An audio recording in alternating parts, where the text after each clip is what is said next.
대각성 전도 집회가 눈앞에 지금 다가오고 있기 때문에 성경 본문을 좀 건너뛰었습니다. 대각성 전도 집회와 연관되는 말씀을 제가 좀 먼저 전해야 되겠다고 생각을 했습니다. 그래서 오늘 읽은 말씀부터 시작해서 앞으로 한 3주, 4주 이 본문들을 좀 먼저 다루고 나서 14장으로 다시 돌아가겠습니다.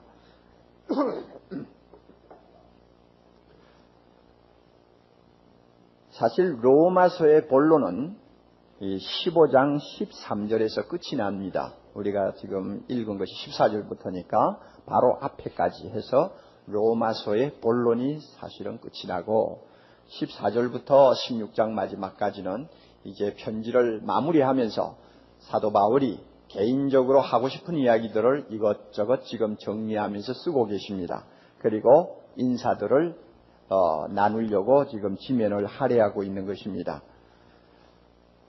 그렇다고 해서 이제 본론이 끝나고 사적인 이야기들을 하는 자리니까 말씀이 그렇게 중요한 것이 없겠구나 이렇게 생각지는 마시기 바랍니다. 성령의 감동을 입어서 사도 바울이 하나님의 말씀을 기록하는 것이기 때문에 사적이든 공적이든 본론이든 결론이든 상관없습니다. 모두가 성령께서 우리에게 주시는 귀중한 진리를 담고 있다는 사실을 우리가 마음속에 간직하고 오늘 본문을 보아야 되겠습니다. 우선 그는 왜 로마에 있는 교인들에게 로마서라고 하는 편지를 써서 보내기를 원했는가 하는 이야기를 또 한 번 간단하게 합니다. 14절을 보면 로마 교인들은 세 가지 좋은 점이 있었죠. 내 형제들아 너희가 스스로 선함이 가득하고 모든 지식이 차서 능히 서로 권하는 자임을 나도 확신하노라. 세 가지죠. 첫째는 선한 사람들이요 악하지 않아요. 그리고 하나님의 말씀에 대해서 지식이 있는 사람들입니다. 무식쟁이들이 아닙니다. 그리고 자기만 아는 사람들이 아니에요. 서로 도와가면서 서로 위로하고 사는 아름다운 성도들이었습니다. 이렇게 나무랄 데가 없는 성도들이었지만은 그가 왜 로마서를 써서 보내려고 했느냐? 15절에 그러나 내가 너희로 다시 생각나게 하려고 하나님께서 내게 주신 은혜를 인하여 더욱 담대히 대강 너희에게 썼노라. 지금까지 이제 로마서를 써왔다는 말입니다. 로마 교인들을 무식한 사람처럼 취급하고 이래라 저래라 명령하기 위해서 로마서를 쓴 것이 아니고 로마 교인들을 깔보고 너희는 이것을 나에게서 배워야 한다 하는 그런 고압적인 자세로 쓴 것이 아닙니다. 바울이 쓰고 싶었던 이유가 있어요. 하나님이 사도 바울에게 주신 은혜가 너무 컸기 때문에 그 은혜를 함께 나누고 싶었기 때문입니다. 함께 나눔으로 로마 교인들로 하여금 복음의 감격을 다시 회복시켜 주고 싶었던 것이 바울이 로마서를 쓰게 된 동기였습니다.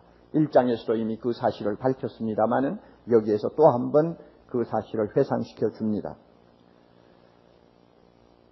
사도 바울이 다메섹 노상에서 부활하신 예수 그리스도를 예기치 않던 순간에 만나고 나서 그가 크게 발견한 것이 하나 있는데 그것이 뭐냐면 은혜라는 것입니다. 은혜.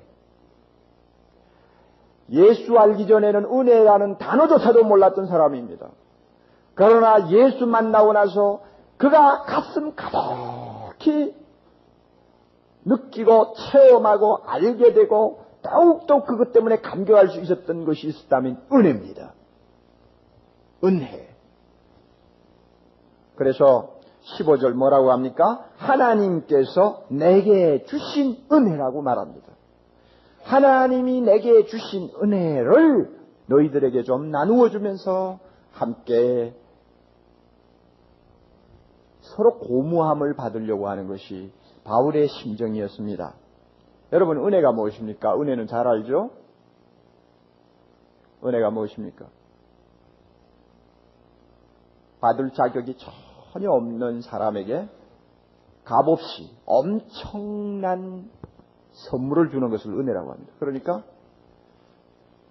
은혜를 받았다 하면은 첫째는 내가 자격이 없다는 것을 전제하는 것이고, 은혜를 받았다 하면은 자격이 없는데 너무 과분한 것을 공짜로 얻었다는 것을 이야기하는 것입니다. 이게 은혜입니다. 그러면 바울이 하나님 앞에서 발견한 은혜가 뭡니까? 나 같은 죄인이 구원받았다는 은혜였습니다. 구원의 은혜였습니다. 바울은 이 사실을 로마서를 통해서 여러 번 우리에게 가르쳐 주었습니다. 3장 24절이 대표적인 것입니다. 그리스도 예수 안에 있는 구속으로 말미암아 하나님의 은혜로 값없이 의롭다 하심을 얻은 자 되었느니라. 기가 막힌 구원의 은혜를 바울은 체험했던 것입니다. 5장 2절 또한 그로 말미암아 우리가 믿음으로 서 있는 이 은혜에 들어감을 얻었으며 이 은혜에 들어감을 얻었으며 바울은 구원을 받은 은혜가 너무나 크다는 것을 알고 그 은혜를 지금까지 로마서를 통해서 간증하고 고백하고 가르치고 있었습니다. 또 하나 바울이 발견한 놀라운 은혜가 있습니다. 그 은혜가 뭐냐면 자기를 불러서 예수 그리스도의 복음을 이방에게 전하도록 하기 위해서 사도라는 직분을 주신 것이었습니다. 사도로 부름받은 은혜였습니다. 그래서 16절 가서 보면 이 은혜는 하고 이제 설명이 나옵니다. 이 은혜는 물론 구원받은 은혜도 되지만 동시에 복음을 전하도록 하나님 앞에 특별히 부름받은 은혜를 이야기합니다. 바울은 이 은혜를 말하고 싶어 했고 나누고 싶어 했고 매일매일 새롭게 느끼기를 원했던 것입니다. 물론 바울과 우리를 비교해 보면 다른 점도 있고 같은 점도 있습니다. 성경을 여러분이 읽으실 때 바울 서신을 읽는다 하면 바울하고 내하고 다른 점은 뭐고 같은 점은 뭐냐 하는 것을 모르고 읽으면 여러분들이 성경을 깨닫기가 좀 어려울 때가 있습니다. 같은 점은 뭡니까? 같은 것보다도 다른 점이 뭡니까? 좀 분위기가 조그만 하면 얼마나 좋겠어요. 서로 묻기도 하고 대답도 하고 모르면 한방 주기도 하고 그래요. 아유 뭐 워낙 많은 분들이 앉아 계시니까 이거 뭐 어떻게 할 수 없죠. 저 혼자 계속 이야기해야죠. 원래 설교는 혼자 이야기하는 것입니다. 바울하고 나하고 다른 점이 뭡니까? 그는 하나님이 특별히 세운 사도였습니다. 사도라는 것이 달라요. 그는 평생 이방 사람들을 찾아다니면서 예수 그리스도를 증거해야 될 특별한 직분이 있었는데 그게 사도입니다. 그러나 우리는 사도가 아닙니다. 그 점에서 달라요. 그러나 같은 것이 있습니다. 뭡니까? 하나님이 바울에게 복음을 맡겨 전하라고 한 것처럼 우리 모두에게도 예수 그리스도의 복음을 맡겨서 전하라고 한 것입니다. 바울이 복음 전할 사명이 있었던 것처럼 오늘 우리도 복음 전할 사명을 가졌다는 점에서 두 관계는 전혀 차이가 없습니다. 그러므로 오늘 이 본문이 우리에게 중요한 것입니다. 만약에 이 가운데서 나는 복음을 전해야 될 특별한 소명은 없어 하는 무식한 이야기는 하지 마시기 바랍니다. 한마디로 여러분 무식해서 그런 생각을 하는 것입니다. 무식하고 싶지 않으면 오늘부터 그 생각을 싹 뿌리채 뽑으시기 바랍니다. 갖고 계시면 무식쟁이가 됩니다. 뽑으세요. 그럼 뭐라고 생각해야 합니까? 나도 복음을 전할 수 있는 사명을 하나님께서 주셨다. 그러므로 바울하고 나는 이 면에서는 같다 하는 것을 여러분이 꼭 인정하시기 바랍니다. 그러면 전도가 왜 은혜가 되는가를 오늘 말씀을 통해서 우리가 좀 몇 가지 배우도록 하겠습니다. 전도가 은혜다. 내가 할 수 없는 일을 하나님이 시킨 거예요. 그 일을 할 만한 값어치가 하나도 없는데도 불구하고 하나님이 그 일을 나에게 시켰기 때문에 전도가 은혜라는 말입니다. 왜 그럴까? 좀 더 구체적으로 한번 생각해 봅시다. 첫째로 전도는 예수 그리스도의 일꾼으로 부름받은 것을 의미하기 때문에 은혜가 됩니다. 다시 한번 전도는 예수 그리스도의 일꾼으로 부름받았다는 것을 의미하기 때문에 나에게는 은혜가 되는 것입니다. 16절 봅니다. 이 은혜는 곧 나로 이방인을 위하여 그 다음에 다 같이 그리스도의 일꾼이 되어 하는 말이 나옵니다. 그리스도의 일꾼이 되었다. 이 일꾼이라는 말은 주인이 마음에 들어 자기 일을 맡기는 사람을 이야기합니다. 이거는 뭐 머슴이라든지 아니면 그저 몇 푼 집어주고 하루 종일 일 시키는 그런 사람이 아닙니다. 영어로 여러분 성경을 보시면 미니스터라고 하는 단어로 번역이 된 것을 아실 것입니다. 미니스터 하면은 이것은 목사를 이야기하기도 하고 성직자를 말하기도 하고 심지어 세상 정부의 장관을 이야기하기도 합니다. 이 원래의 의미는 성직을 맡은 사람을 가리킵니다. 이게 여기에 나오는 일꾼이라는 뜻입니다. 예수 그리스도의 복음을 예수 그리스도의 이름으로 온 세상에 전하는 것은 이것은 하찮은 일이 아닙니다. 굉장히 중요한 일입니다. 그러므로 이것은 성직입니다. 복음을 들고 나가서 전하는 사람은 거룩한 사람입니다. 복음을 전하는 것은 거룩한 일입니다. 그러므로 예수 그리스도의 일꾼이라는 말입니다. 예수님은 제자들을 부르신 목적이 있었습니다. 사람을 낚는 어부가 되도록 하기 위해 불렀습니다. 예수님은 성령을 우리에게 부어주신 이유가 있습니다. 성령을 받으면 누구든지 권능을 얻어서 땅끝까지 이르러 예수의 증인이 되기 때문입니다. 그러므로 왜 예수님이 제자들을 불렀느냐? 복음을 전하도록 하기 위해 불렀습니다. 왜 예수님이 우리에게 성령을 부어주셨느냐? 땅끝까지 예수 증거하는 증인되라고, 예수 그리스도의 일꾼되라고 우리를 불러주신 것입니다. 이것을 알아야 합니다.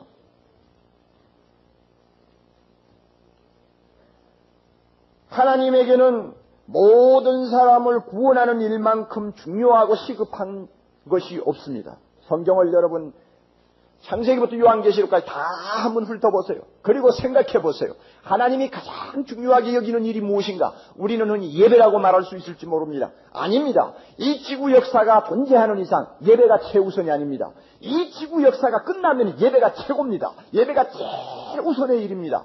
가장 하나님이 중요하게 여기는 일일 것입니다. 그러나 이 지구 역사가 아직도 남아있고 예수 믿지 아니하면 영원히 죽을 수밖에 없는 사람들이 수두룩한 현장에서는 예배보다 앞서는 거 있어요. 하나님의 관심이 더 앞서는 거 있어요. 뭐냐? 전도입니다. 이런 양을 구원하는 것입니다. 복음을 전하는 것입니다. 너무나 중요하고 시급한 일이기 때문에 성부, 성자, 성령 하나님께서 합력해서 합동으로 얼마나 이 일을 중요하게 다루며 재촉하시는지 모릅니다. 오늘도 우리가 읽은 본문에서 그것을 우리가 엿볼 수 있어요. 16절을 보면 누구의 일꾼이라고 그랬죠? 예수 그리스도의 일꾼이라고 그랬죠? 성자 하나님의 일꾼이라고 그랬죠? 그 다음에 복음에 대해서는 누구의 복음이라고 말합니까? 하나님의 복음이라는 말이 나오죠. 성부 하나님을 이야기합니다. 그리고 끝쪽에 가서 보면은 우리가 전도해서 하나님 앞으로 인도하는 사람을 거룩하게 하는 분이 누굽니까? 성령입니다. 그러니 전도에 관한 한 성부, 성자, 성령이 다 동참해서 함께 일하는 작업이 함께 일하는 모습을 우리가 발견할 수 있습니다. 성부, 성자, 성령. 그러므로 예수 그리스도의 일꾼이라고 말합니다. 하나님의 복음이라고 말합니다. 성령 안에서 거룩하게 된다고 말합니다. 이만큼 중요한 것입니다. 제가 생각할 때에 만유의 주 성삼위 하나님, 창조자요 구원자요 능력의 주가 되신 하나님이 가장 중요하게 다루시고 가장 최우선에 두고 생각하는 일이라면 이 세상에서 그것만큼 가치 있는 일이 어디 있겠느냐? 두말할 것도 없이 그것만큼 할 만한 가치가 있는 일, 생명을 바쳐 봄직한 일, 한번 젊음도 늙음도 던져보고 싶을 만큼 의욕이 생기는 일, 그것은 복음 전하는 일밖에 없습니다. 왜? 그 높으신 성삼위 하나님이 그렇게 중요하게 다루는 일이라면 얼마나 가치 있는 일입니까? 중요한 일이면 일일수록 그 일을 맡은 자의 영광은 큰 것입니다. 우리가 이 복음을 전하는 일꾼으로 부름을 받았다면 그것은 영광이요 은혜가 아닐 수가 없습니다. 나 같은 놈이 어떻게 이 귀한 일을 하게 되었는지, 하나님이 나의 무엇을 보시고 이렇게 영광스러운 일을 맡겨주셨는지 생각만 하면은 그저 가슴이 뜨거워지는 것입니다. 사도 바울은 평생 이 감격 가지고 살았어요. 두들겨 맞을 때도 이 감격 가지고 살았고, 감옥에 갇힐 때도 이 감격 때문에 눈물을 흘리고 찬송했고, 배가 고파서 웅크리고 있을 때도 이 감격 때문에 그는 몸을 떨었습니다. 하나님이요, 하나님이요, 하나님이 중요하게 다루시는 일을 나 같은 놈에게 어떻게 맡기셨나이까. 굶어도 좋습니다. 매맞아도 좋습니다. 죽어도 좋습니다. 하겠나이다. 생명 바쳐 하겠나이다. 바울의 그 감격이 여기에 있었어요. 그래서 디모데전서 1장 12절 이하에 보면 나는 죄인 중에 괴수인데 하나님이 이놈을 불러서 복음 전하라고 하셨구만. 얼마나 기가 막힌 은혜인지. 그리고는 14절에 뭐라고 합니까? 우리 주의 은혜가 그리스도 예수 안에 있는 믿음과 사랑과 함께 넘치도록 풍성하였도다. 은혜가 풍성했다고 간증하고 있습니다. 고린도전서 15장 9절 이하는 너무너무 유명한 말씀입니다. 나는 사도 중에 지극히 작은 자라. 내가 하나님의 교회를 핍박하였으므로 사도라 칭함을 받기에 감당치 못할 자로라. 바울은 자기가 복음 전할 만한 자격이 없다고 생각했습니다. 그럼에도 불구하고 하나님이 복음 전하도록 하신 것 생각하면 기가 막힌다 그 말입니다. 나의 나 된 것은 하나님의 은혜로 된 것이니 은혜야. 공짜로 받은 은혜야. 자격이 없는 사람이 받은 은혜야. 그러므로 바울은 어떻게 했습니까? 이 은혜가 너무 감격해서 이 은혜를 조금이라도 헛되게 할까 두려워서 다른 사도보다도 더 열심히 생명 바쳐서 복음 전했다고 했습니다. 하나님의 은혜로 전했다고 했습니다. 황송한 느낌, 몸둘 바를 모르는 감정을 갖는 것이 나를 그리스도의 일꾼으로 불러주신 데 대한 은혜를 놓고 생각하는 사람의 태도입니다. 여러분 옛날 임금이 말이죠. 아주 극비에 추진하기를 원하고 나라의 존망의 나라의 그 아주 그 운명을 좌우할 수 있는 중요한 일을 앞에 놓고 고민하다가 이것을 누구에게 맡기면 될까 고심할 때 문득 이 사람을 불러서 맡기자. 그래서 사람이 생각나면 아무도 모르게 밤중에 그 신하를 부르지 않습니까? 그 신하가 앞에 앉아 있을 때 왕이 그 당시에 술잔을 따라주면서 이거 마시라고, 그리고는 내가 지금 자네에게 시키고 싶은 일이 이것이다. 부디 잘해주기 바라오 하고 맡기면 그 신하가 어떻게 합니까? 우리가 직접 안 봤지만 영화 같은 데서 본 거 한번 생각해 보라. 그 신하가 어떻게 합니까? 왕이 자기 같은 사람을 불러 인정을 해서 왕이 참으로 중요하게 여기는 일을 맡겨주셨다는 그것 때문에 너무 감격해서 환공무지하옵나이다 하면서 막 그냥 몸을 떨지 않아요. 그리고 폐하 분골세신 충성하겠나이다 하고 나오죠. 너무너무 감격스러웠어. 너무 감격스러웠어. 분골세신이 뭡니까? 뼈를 그냥 맷돌에다 갈고 가는 한이 있더라도 나는 이 일을 왜 충성하겠다는 이야기 아닙니까? 그 왜 왕이 자기를 그렇게 알아준다는 것이 너무나 기가 막히게 감격스러워서 그래요.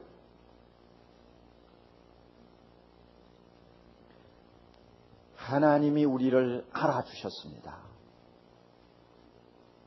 하나님이 우리를 인정하셨습니다. 그래서 자기의 가장 중요하게 여기는 일을 맡겨서 복음 전하라고 하시는 것입니다. 믿습니까 여러분? 하나님이 우리를 불러 자기 자녀 삼으신 것도 아무나 불러서 삼지 않았다는 거 우리 로마서를 통해서 많이 배웠습니다.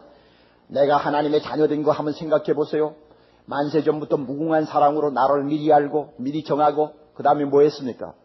부르시고 부르신 다음에 뭐 했습니까? 의롭다 하시고 의롭다 하신 다음에 영화롭게 하셨습니다. 에서 같은 사람은 미워하고 야곱 같은 나를 하나님이 사랑하셨다고 했습니다. 아무나 택했나요? 아무나 불러서 자기 자녀 만들었나요? 아닙니다. 하나님이 꼭 원하는 사람을 불렀습니다. 그 원하는 사람 중에 내가 끼인 겁니다. 얼마나 영광이요 은혜입니까? 마찬가지로 하나님이 복음을 전하라고 맡길 때도 아무나 불러서 전하라고 하는 것이 아닙니다. 하나님이 생각하셔서 이 사람에게 맡기면 되겠다 하고 생각한 사람에게 하나님이 복음 전하라고 맡기는 것입니다. 그 사람이 누굽니까? 바로 우리 자신이요 나 자신인 것입니다. 믿습니까 여러분? 그거 믿어야 됩니다. 그러니 내가 하나님의 일을 맡아서 할 만큼 무슨 자격이나 있나요? 선이 있나요? 똑똑하나요? 날마다 비실비실하는데 그렇지 않아요. 그럼에도 하나님이 나를 알아주신다는 것이 얼마나 황송한 일입니까?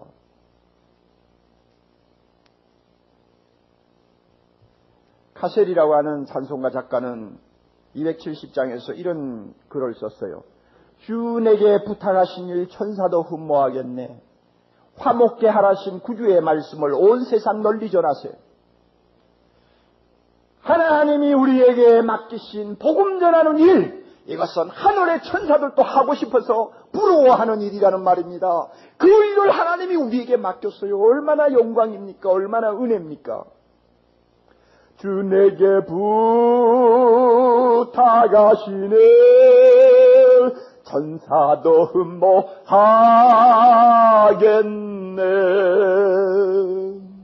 화목해 하라신 구주의 말씀을 온 세상 널리 전하세. 천사가 흠모하는 하나님이 나에게 맡겨줬어. 나를 그만큼 인정한다는 것입니다. 할렐루야! 나를 그만큼 인정하니까 그 일을 맡기는 것입니다. 우리가 이걸 알아야 됩니다. 얼마나 은혜입니까? 얼마나 감격스러운 일입니까? 그래서 우리나라에도 보면 이 전도에 미친 참 위대한 영웅들이 많았어요. 뭐 목사도 그렇고 평신도도 그렇고 우리나라 100년밖에 안 되는 짧은 역사지만 참 하나님이 복음 전하라고 하신 것이 너무 감격스러워서 그죠? 막 죽을지 살지도 모르고 평생을 바치던 사람들이 많습니다. 여러분 전도하면은 최건능 목사님을 늘 우리는 생각합니다. 그분은 연세가 60이 넘으신 분입니다. 굉장히 나이가 드신 분이요. 사실 신학교에서도 공부를 못해간 몇 번 낙방을 했던 사람입니다. 우리만 너무나 유명한 일화를 알고 있습니다. 그렇게 머리가 둔하고 머리가 안 돌아가고 뭐 세상에서 볼 때 똑똑하지 못하지만은 하나님이 그 사람을 불러서 복음을 전하게 하셨는데요. 얼마나 놀라운 이적들이 많이 일어나는지 모릅니다.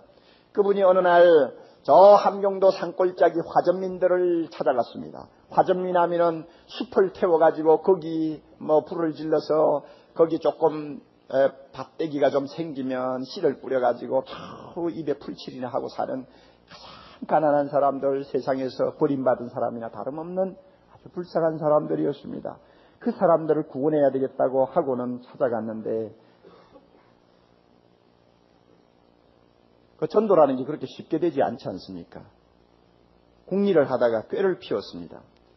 밭에서 일하는 그분들이 들릴까 말까 하는 위치에서 갑자기 사람 죽는다 살리라고 소리를 질렀습니다. 나 죽는다고 소리를 질렀습니다. 그랬더니 그 순진한 화전민들이 얼마나 놀랬겠습니까? 밭을 매던 괭이 홈이 다 집어던지고 사람 죽는다니까 막 몰려왔습니다. 한 50명이 몰려왔습니다.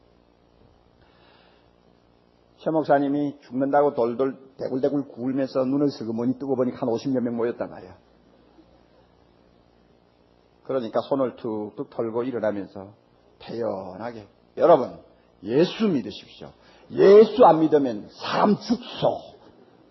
예수 믿어야 하고는 소리를 질렀습니다. 아이고 화전민들이 얼마나 화가 나겠어요. 바로 걷어붙이고 이 영감 돌았나 하고는 막 두들기 펴려고 달려드니까 최 목사님이 막 도망을 쳤습니다. 도망을 치면서 가슴에 있는 뭔가를 하나 싹 끄집어내가지고 암행어사 출도요 하고 소리를 질렀습니다. 옛날에 암행어사가 출도할 때 뭐 마패라는 거 있지 않습니까? 그걸 갖다 내가지고 막 흔들며 뭐 산천이 그냥 전부 떤다고 그러잖아요. 암행어사 출도요 하고는 뭐 누르꾸름한 뭘 들고 막 이러니까 그 순진한 화전민들이 놀래가지고 전부 다 땅바닥에 엎드렸습니다. 진짜 암행어사가 나온 줄 알고. 사실 그게 마패가 아니고 어느 노회에서 최 목사님이 하도 전도를 잘하니까 전도 잘하는 상으로 뭐 하나 이런 거 만들어가 기념표를 준 거 있거든. 그걸 품에 넣고 다니다가 이제 그걸 흔든 것입니다. 사람들이 엎드려가지고 죽을 죄를 지었다고 야단을 치니까 그 앞에 와서 무슨 말을 했는가 하면 나는 사람이 보낸 암행어사가 아니라 하나님이 보낸 암행어사요. 여러분 하나님을 섬기지 아니하면 죽고 살아남지 못할 것이요 그리하시오 하고는 큰 소리를 쳤습니다. 그런데 그렇게 장난기 있는 전도에도 하나님의 능력이 역사를 하셨어요. 그 화전민들이 회개하고 돌아왔다면 하나님이 보내신 암행어사, 하나님이 특별히 일을 맡기신 그리스도의 일꾼, 이게 전도자입니다. 우리에게 이와 같은 긍지가 있습니까? 여러분, 구원받은 감격이 있으면 보냄받은 감격도 있어야 됩니다. 하나님의 자녀가 된 은혜의 감격이 있으면 복음 전하라고 나에게 일을 맡기신 데 대한 은혜의 감격도 있어야 합니다. 얼마나 영광스러운 일인지 몰라요.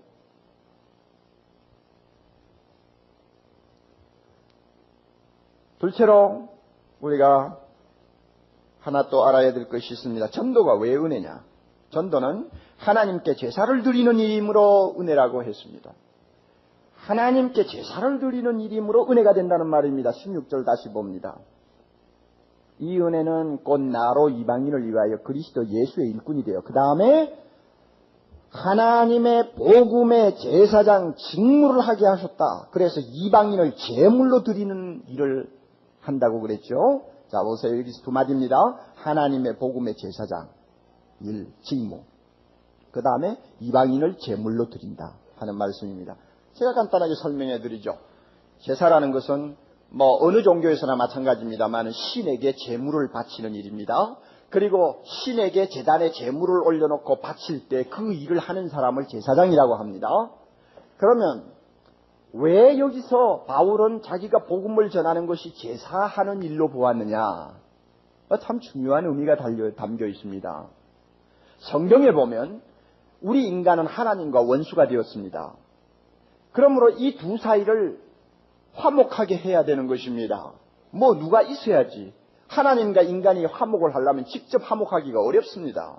하나님이고 인간이니까, 창조자고 피조물이니까, 영원히 거룩하신 분이고 영원히 저주받은 죄인이니까 이거 화목이 안 됩니다. 손을 잡을래 잡지를 못해요. 인간끼리는 찾아가면 될 수도 있어요. 어느 대통령 후보하고 어느 포철 회장하고 찾아가서 만나면 돼요. 아무리 원수같이 되어도 가서 만나면 되고 서로 이야기하다가 어떤 때는 잘 풀려요. 이번에는 안 풀렸다고 그러지만 잘 풀릴 수 있어요. 사람끼리는 그거 문제가 안 되는 거예요. 그러나 하나님과 인간 사이에는 그게 안 됩니다. 그러므로 하나님이 제사를 지내라고 그랬어요. 그럼 제사 지내는데 하나님과 사람 사이를 묶어주는 역할을 제사장이 하는 것입니다. 그러면 여러분 복음 전한다는 게 뭡니까? 하나님 앞으로 돌아올 수 없는 죄인에게 복음을 전한다. 그것은 그 사람들을 하나님 앞으로 인도하는 일입니다. 하나님, 예수 믿고 오십시오. 하나님이 당신 죄를 용서해 주실 것입니다. 예수만 믿으십시오. 오십시오. 이거 그 사람을 하나님 앞으로 데리고 가는 것이니까 이것은 하나님과 그 사람을 화목시키는 작업입니다. 이것은 하나님과 그 사람을 화목시키는 작업입니다. 그리고 만약 그 사람이 예수 믿었다고 합시다. 그러면 하나님이 그 예수 믿은 사람을 얼마나 좋아합니까? 그러니 제일 좋은 제물로 제사 드리는 것이 됩니다. 바울이 그걸 그렇게 생각했어요. 그러니까 내 남편 안 믿었는데 아내가 열심히 기도해서 예수 믿게 했다면 하나님이 제일 기뻐하는 무엇을 드린 것이 됩니까? 제사를 드린 것이 됩니다. 그러므로 내가 제사장이요. 얼마나 멋있는 일입니까? 우리가 잘 아는 바와 같이 제사장은 아무나 되는 것 아닙니다. 출애굽기 28장 1절 2절 보면 제사장 아무나 되는 거 아니에요. 하나님께서 아론과 그의 아들들을 제사장으로 삼으시고 불러오라고 했습니다. 그리고는 하시는 말씀이 그들은 나를 섬기는 제사장 직분을 맡게 된다고 했습니다. 나를 섬기는 제사장 직분입니다. 제사장이 뭐냐? 전능하신 하나님, 거룩하신 하나님, 높고 영존하시는 하나님을 받들어 섬기는 직분이 제사장 직분입니다. 얼마나 중요한지 몰라요. 그러므로 하나님께서 그 구약의 제사장들을 영화롭고 아름답게 하신다고 말씀했습니다. 제사장 일 아무나 하면 안 됩니다. 못합니다. 하나님이 불러야 합니다. 하나님이 인정하는 사람밖에 못합니다. 우시아라는 왕은 대단히 걸출한 왕이었습니다마는 그가 나중에 정치를 잘해가지고 나라가 굉장히 부강해지고 평안해지니까 교만해져가지고 성전으로 들어가서 제사장만이 할 수 있는 일을 자기가 하겠다고 제단에 제물을 바치다가 문둥병자가 되어버렸습니다. 하나님이 가만히 두지 않았어요. 왕이든지 부자든지 많이 배운 사람이든지 무식하든지 간에 함부로 자기가 제사장인 것처럼 행동하면 가만히 안 두고요. 하나님이 구약시대는 저주했습니다. 이렇게 함부로 될 수 없는 제사장 직분을 우리 모두에게 맡겨주신 것입니다. 뭘 보고 하느냐? 복음 전하라고 명령하신 거 보면 안다 그 말입니다. 이게 얼마나 은혜입니까, 여러분? 하나님이 우리에게 이렇게 너무나 고귀한 직분을 주셨기에 하나님이 가장 기뻐하는 제사를 드리는 영광스러운 자리에 우리를 세워주셨기에 하나님이 가장 원하는 제물, 그것은 전도해서 데리고 오는 것이다. 그러면 죽으나 사나 시간만 나면 전도해서 하나님이 제일 기뻐하는 제물을 드리려고 하는 마음이 우리 속에 생기기 마련입니다. 이게 전도입니다. 이게 선교입니다. 그러므로 우리나라에도 하나님께서 참 많은 복을 주셨어요. 100년밖에 안 된 교회입니다마는 오늘날 교회마다 많은 젊은이들의 가슴 속에 우리 하나님께서 선교의 열정을 주셨고 전도의 열정을 주셨습니다. 복음을 전하고 싶어 견디지 못하는 열정을 주셨습니다. 그래서 전공도 바꾸고 복음 전하려고 달려드는 사람이 있고 많은 젊은이들 가운데서 자기의 세상 부귀영화를 다 송두리째 포기해버리고 복음 전하려고 저 산간오지로 저 적도로 아프리카로 달려가는 모습을 우리는 봅니다. 이번 선교 92년 대회를 할 때도 3,000명 가까이 대학생들이 모였고 거기에서 선교사가 되겠다는 사람이 제가 알기로는 1,000명이 넘는 것 같아요. 그렇게 많은 젊은이들이 복음을 전하려고 들고 일어나는 것이 오늘날 우리 한국교회입니다. 왜 이 젊은이들이 그렇게 할까?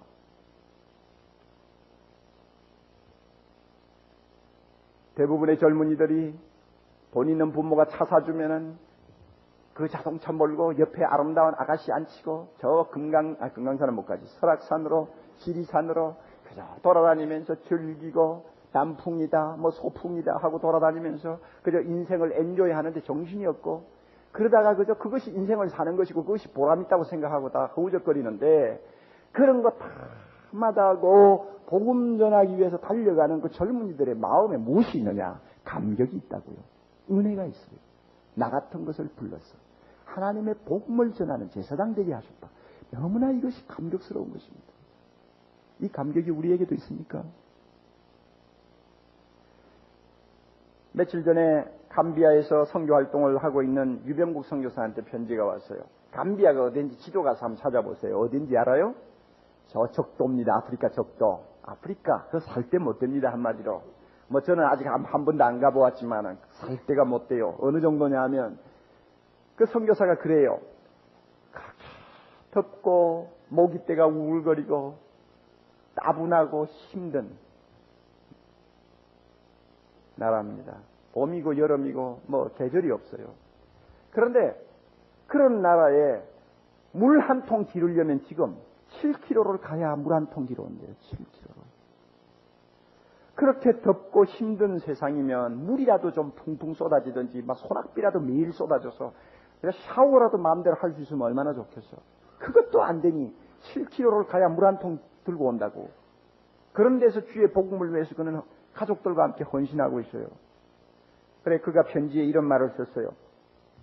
언제나 같은 날씨, 똑같은 환경, 똑같은 음식, 똑같은 사람 속에 묻혀 사는 생활을 하다 보니 도대체 가을이 오는지 여름이 가는지 8월인지 9월인지 느껴지지도 못하는 가운데 시간만 자꾸 흘러갑니다. 똑같은 사람들일 수밖에 없습니다. 불과 몇백 명밖에 안 되는 자그마한 마을, 산골 마을에 들어가가 지금 선교하고 있으니까 안 그러겠어요? 그리고 또 이렇게 이야기합니다. 모처럼 저녁 하늘을 유심히 쳐다보고 있다가 약간 기울어가는 밝은 달을 바라보면서 고향 생각을 합니다. 고향 생각을 하다 보니 추석이 지난달이었다는 사실을 나중에 알게 되었습니다. 지금은 잠시 중단된 상태에 있지만 이곳에다가 저희가 살 거처를 짓고 또 전도하기 위해서 도서관이라는 이름으로 건물을 짓고 하면서 서글픈 생각, 외로운 생각이 가끔 듭니다. 이제는 주님 앞에 가기 전까지는 저희가 돌아갈 곳이 없습니다. 한국에도 돌아갈 곳이 없습니다. 이 머나먼 타양 감비아가 바로 저희와 아이들의 고향이 되었다고 생각하기 때문이죠. 힘들지만 그래도 저희는 기쁨 중에서 지내고 있습니다. 왜 이런 열정을 가지고 젊은이들이 한 생을 바칩니까? 거기는 회교 나라기 때문에 선교하기가 얼마나 위험한지 모릅니다. 그래서 오지 마을에 들어가서 조그마한 아프리카 사람들 사는 집을 짓고 그 옆에 도서관이라는 명목으로 조그마한 집을 하나 더 지어서 거기서 청년들이라든지 모이면 성경 공부를 살짝 시키면서 선교하는 것입니다. 그런데 집 짓고 도서관 짓는데 돈이 딸려가 지금 짓다가 중단되고 있나 봐요. 제가 100만 원을 준비해 놓고 있어요. 여러분 원하시면 좀 내놓으세요. 여러분 쓰고 싶은 데 있어도 꼭 써야 될 때가 아니면 여러분 조금 돌려서 이런 일에 좀 투자하자고 말입니다. 원하시면 저에게 가지고 오세요. 2부 예배 마치고도 가지고 온 분들이 있어요. 가지고 오세요. 언제든지 좋아요. 하나님이 가장 기뻐하는 제물을 드리는 선교사, 제사장. 이게 얼마나 영광스러운 일입니까? 우리 교회 안에도 하나님이 원하시는 이 제물을 바치는 일, 이것이 너무나 기분 좋고 감격스럽고 나 같은 놈을 불러서 제사장 삼아주셨다고 하는 거, 나 같은 놈을 불러서 그리스도 일꾼 삼아주셨다는 거 감격해서 전도밖에 모르는 사람들이 많이 있어요.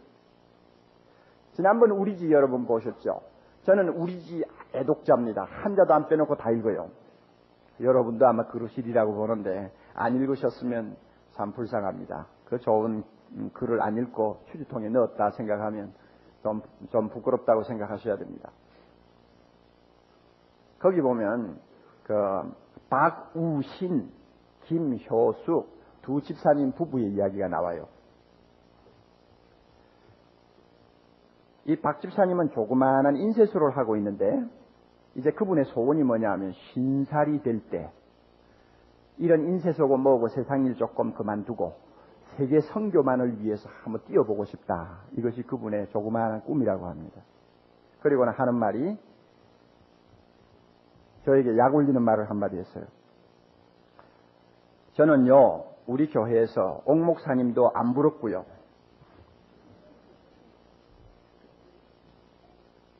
전도와 선교에 미친 김세환 장로님과 이성준 집사님이 제일 부러워요.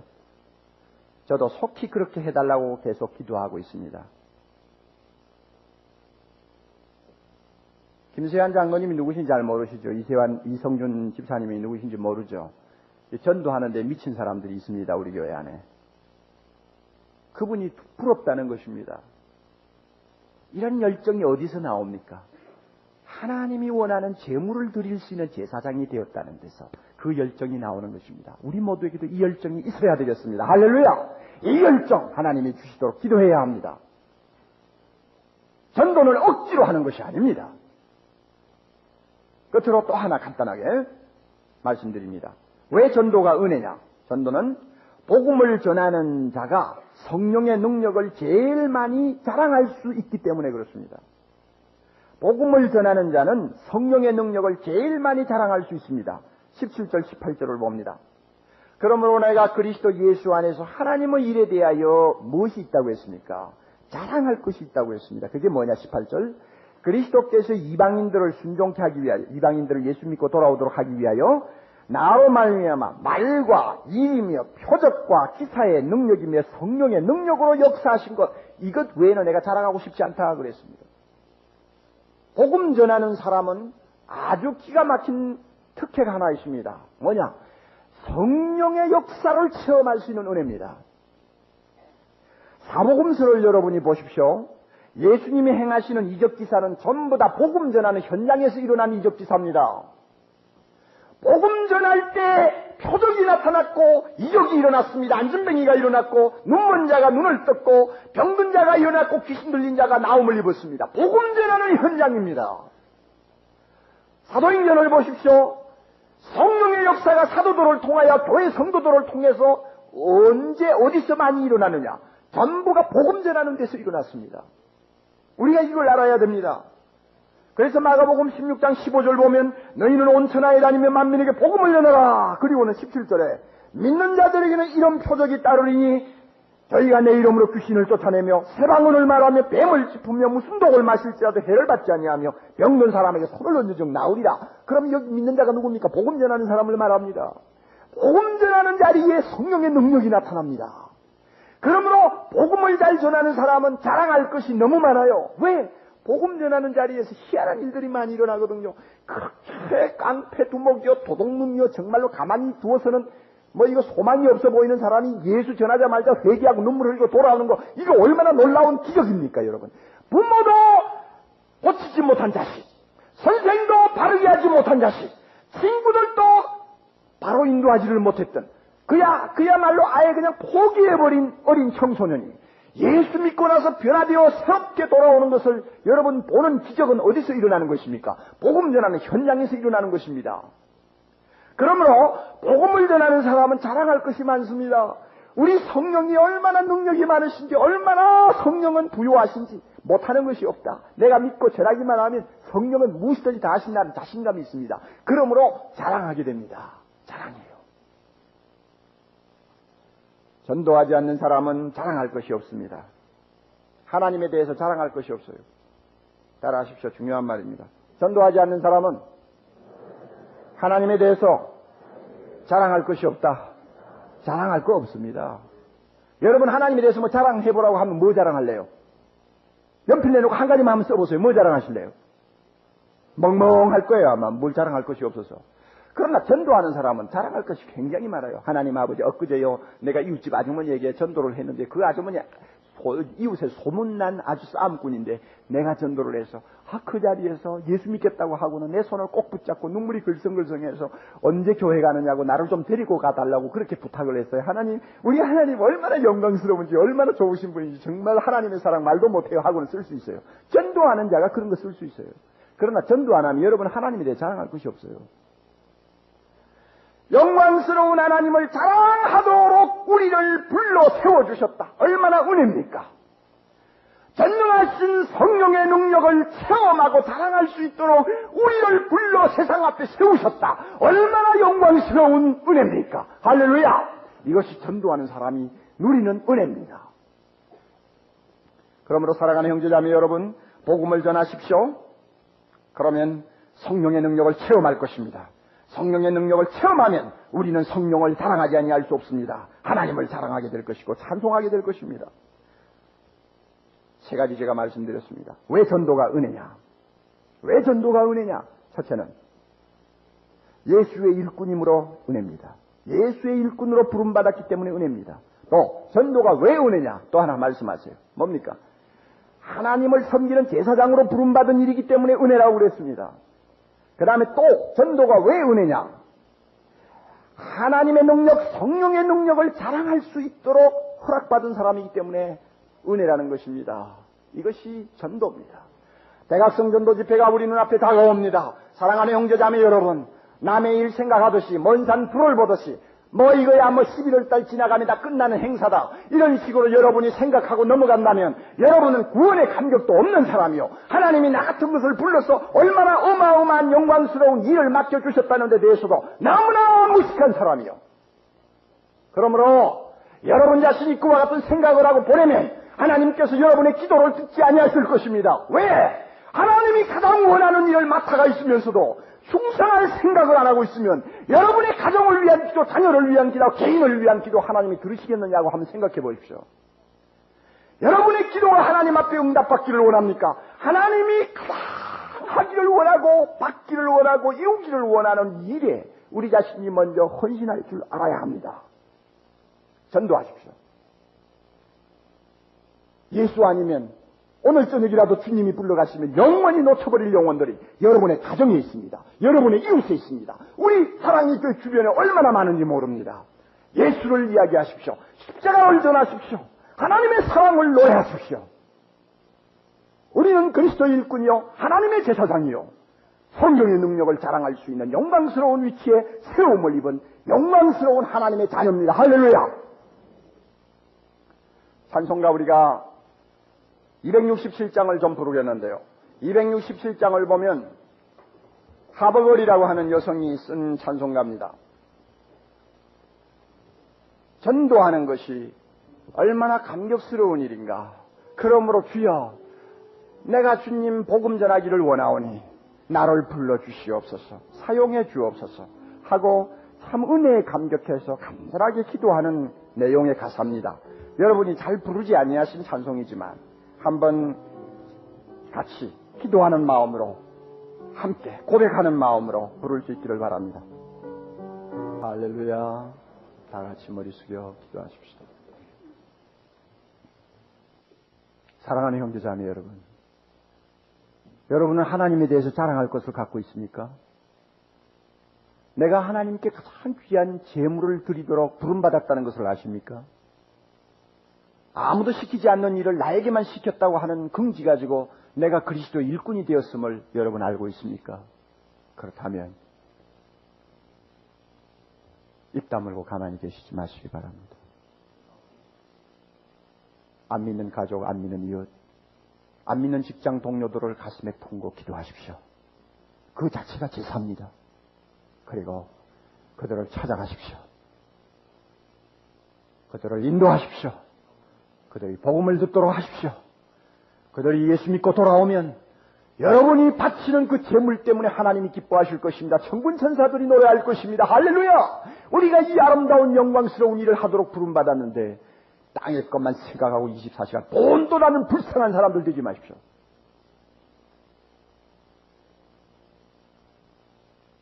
거룩하신 하나님 아버지, 이 시간 성령을 우리에게 물붓듯 부어주시기를 바랍니다. 주여, 내가 누구인가를 좀 알게 해주시기를 바랍니다. 내가 구원의 은혜를 받았습니다. 하나님 아버지, 그렇다면 구원의 은혜뿐만 아니라 보냄받은 은혜도 받았음을 깨닫게 해주시기를 원합니다. 예수를 영접할 은혜도 받았지만 예수를 전할 은혜도 받았다는 것을 우리 모두가 잊어버리지 말게 해주시기를 바랍니다.